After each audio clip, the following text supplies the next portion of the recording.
Bagi kamu sekalian, khususnya mahasiswa saya yang mengambil mata kuliah etika Kristen, pada kesempatan ini kita telah sampai di materi atau topik etika politik.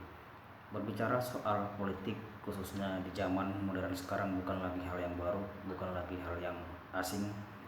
Oleh sebab itu, politik sudah sangat sering didengarkan oleh orang-orang atau manusia di dunia ini, apalagi di masa reformasi yang semakin menunjukkan banyak terjadi penyimpangan di berbagai politik. Itu juga yang menyebabkan banyak sekali respon atau pandangan lembaga tertentu, orang-orang tertentu, masyarakat terhadap politik. Namun pada kesempatan ini kita akan menyoroti pandangan etika Kristen terhadap politik.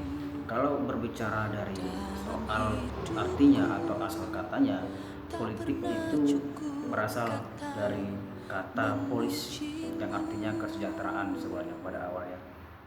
Nah, kemudian dari sudut pandang kekristenan, di latar belakangnya adalah politik sering dipandang sebagai dua kutub yang berbeda. Ada yang mengatakan politik itu harus dipisahkan dari gereja, ada yang mengatakan politik itu harus mempunyai hubungan yang integral dengan agama dan sebagainya. Jadi sebenarnya orang-orang yang tidak memahami esensi daripada politik itulah yang kadang memunculkan pemikiran bahwasanya politik dan agama itu tidak ada hubungan gitu. Lalu sebenarnya pemerintah itu harus netral terhadap agama-agama. Kalau misalnya sudah dipisahkan antara agama dan politik, maka agama sebenarnya tidak boleh mencampuri politik, dan sebaliknya juga politik juga tidak boleh mencampuri agama. Namun ya kita boleh lihat sendiri yang terjadi di dalam lapangan. Justru agama itu menjadi konflik, justru sebaliknya juga, atau politik itu menjadi konflik bagi orang-orang yang tidak memahami esensi politik. Nah, kemudian secara etimologisnya, kalau dari bahasa Yunani sebenarnya kata kesejahteraan tadi artinya arti dari politik tadi. Nah, berarti politik itu harusnya mensejahterakan, bukan membuat suatu konflik. Nah, jadi apa sebenarnya yang menyebabkan kenapa politik itu sering menjadi bahan sumber masalah, kemudian kenapa politik itu juga dapat memisahkan antara kelompok yang satu dengan kelompok yang lain. Artinya masih banyak sebenarnya kita yang masih sangat sempit pemikirannya terhadap politik. Apalagi kalau mendengar kata politik itu sebenarnya di dalamnya pasti sudah berpikir bahwa itu adalah menyebarkan enggak. Adakah politik yang sebenarnya ada? Nah, kalau dari kekristenan, keterlibatan lembaga-lembaga masyarakat dalam politik itu tentu berasal dari gereja. Artinya kenapa orang Kristen memilih berpolitik? Kenapa politik itu juga bisa memasuki gereja? Karena jemaat Kristen kan banyak yang terjun dalam dunia politik. Jadi sebenarnya tidak ada hal yang salah di sana kalau dilakukan dengan cara berpolitik, cara Kristen. Ya, konsep Alkitab terhadap politik, kalau menurut Alkitab, politik adalah suatu upaya dan proses sadar untuk memahami dan memaknai realitas politik, dan memahami realitas politik. Nah, pertanyaan kuncinya jelas, apakah kata Alkitab terhadap politik? Ya, kalau awal yang jelas sebanyak dituliskan tentang politik di Alkitab adalah Yeremia 29 ayat 7. Itu berbicara soal kekuasaan, soal mensejahterakan kota pada awalnya. Nah, berarti sebenarnya kata mensejahterakan ini di sini adalah amanat. Amanat dari mana? Dari Tuhan, dari Allah. Ya, jadi wajar kalau misalnya setiap kerajaan-kerajaan dalam perjanjian lama itu masih ingin mengembangkan, ingin memajukan daerahnya. Tetapi yang perlu dicatat adalah bahwa mereka itu sebenarnya melanjutkan atau melaksanakan perintah dari Allah, mensejahterakan rakyatnya. Itu. Nah, lalu Ada lagi dikatakan di sana politik kesejahteraan dengan kata lain. Yang kedua, realitas dan pemaknaan teokrasi. Ya, realitas dan pemaknaan teokrasi. Ya, paling tidak kita dapat menangkap 3 hal dari hal ini. Tentu yang pertama sekali, kalau berbicara di perjanjian lama tentang kekuasaan atau kerajaan itu pasti dari imamat. Ya, bentuk politik itu adalah kerajaan. Yang kedua, ciri dari kerajaan itu adalah amanat, memiliki ciri dan jati tersendiri. Artinya kerajaan yang harus berbeda dari segala kerajaan untuk politik, tanggapan, kebebasan mengutarakan tanggapan. Nah, itu sebenarnya menjadi penyebab adanya konflik karena orang bebas menyatakan pendapatnya, orang bebas berpolitik. Jadi orang-orang yang tidak memahami politik kadang bisa menimbulkan konflik gitu. Makanya pemaknaan teokrasi dalam Alkitab bisa kita kaitkan beberapa hal. Yang pertama itu adalah pada proses perpindahan kerajaan antara Saul ke Daud. Nah, kedaulatan Yahweh, kedaulatan Allah tentang teokrasi, Dia sendiri yang mengurapi Saul dalam Samuel 1 Samuel 9 dan 10. Kemudian pencabutan mandat atas Saul juga dilakukan oleh Yahweh ayat 15 ya. Dan sekaligus memilih penggantinya itu yaitu Raja Daud, ya Allah juga. Itu kan makna daripada teokrasi. Nah, kedua, perjanjian bahwa Sinai dan Yahweh adalah sumber dari dasar Israel, teokrasi tetap dipertahankan. Kemudian yang ketiga, fungsi imam sebagai perantara menyampaikan apa yang ingin disampaikan oleh rakyatnya.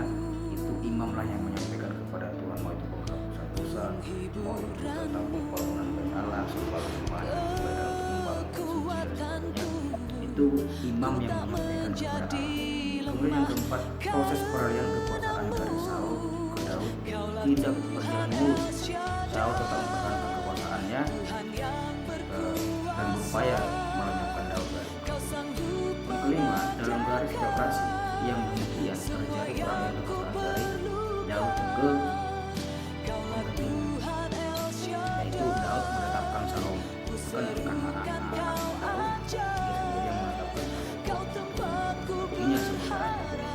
Nah, yang selanjutnya adalah teologi politik Kristen Indonesia. Ini yang sebenarnya paling penting kita semua.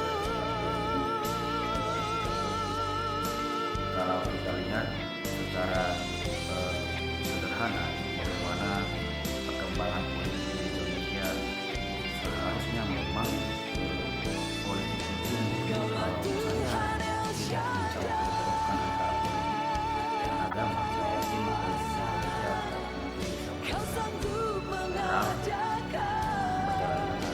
tanpa ada konflik. Yang terjadi adalah kadang agama ini menjadi ajas pemanfaatan untuk perkembangan politik. Saya nggak katakan mereka menyadari atau tidak, tapi yang terjadi yang saya tahu orang-orang tidak lagi tahu sebenarnya esensi daripada politik. Kenapa? Ya, politik itu sudah dibumbui dengan campur baur agama yang mayoritas dan minoritas.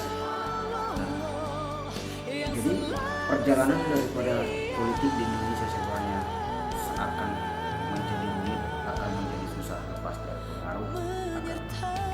Kristen tentu mempunyai tanggung jawab terhadap politik, khususnya kepada pemerintah.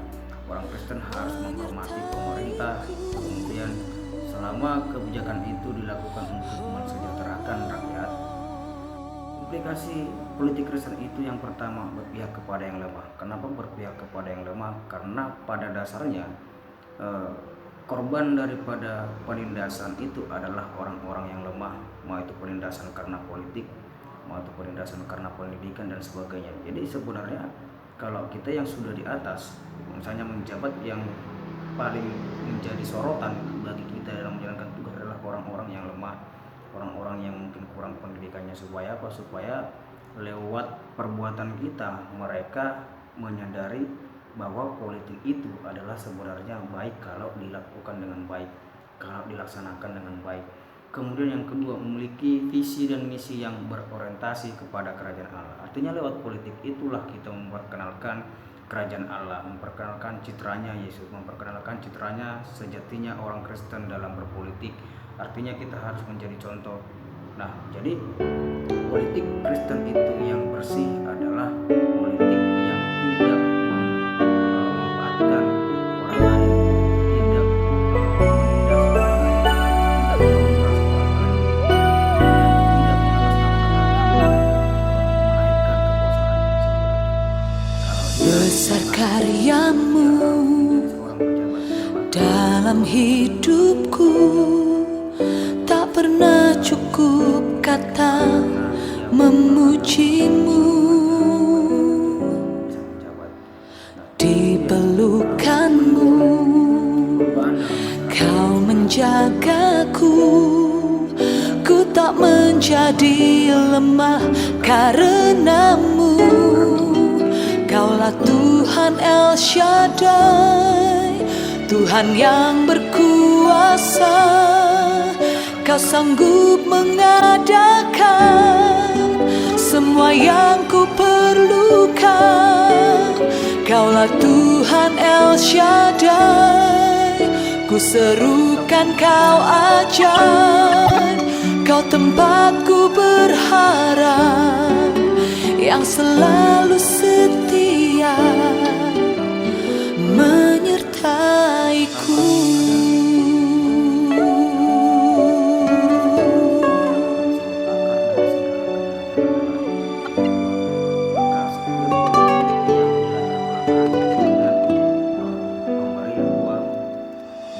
Besar kuasamu yang menuntunku, tak pernah cukup kata memujimu. Penghiburanmu, kekuatanku, ku tak menjadi